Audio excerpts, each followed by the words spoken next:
let's say that you're the one that had the affair.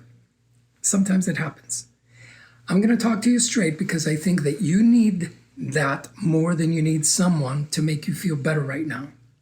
You're already probably beating yourself up and you're feeling really crappy about yourself and what you did because you already know what you did. You don't need me or anybody else to tell you that it was wrong, because that, whether it's wrong or right, depends wholly on your values, how you were raised, what you believe, and what you believe is right and wrong, if you believe there's a distinction.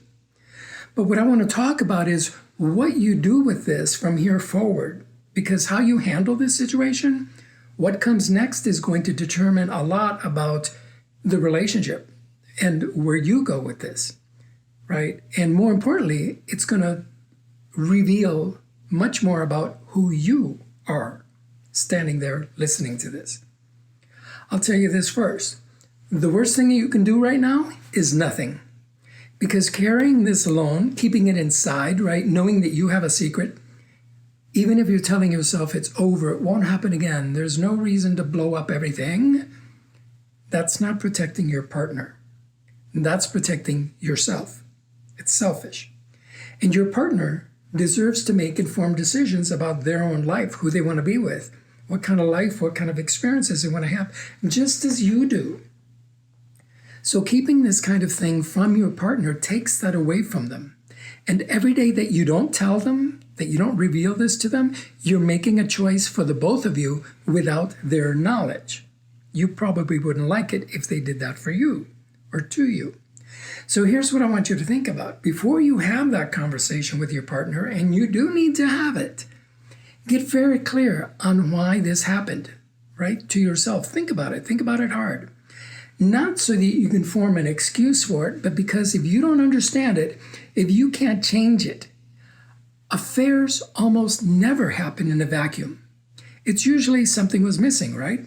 Something was broken, something in you reached for something that you shouldn't have.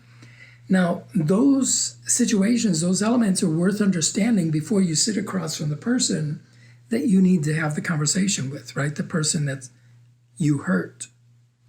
And when you do tell them, and please, I mentioned this in another video the other day, do it in person. Don't lead with your explanation.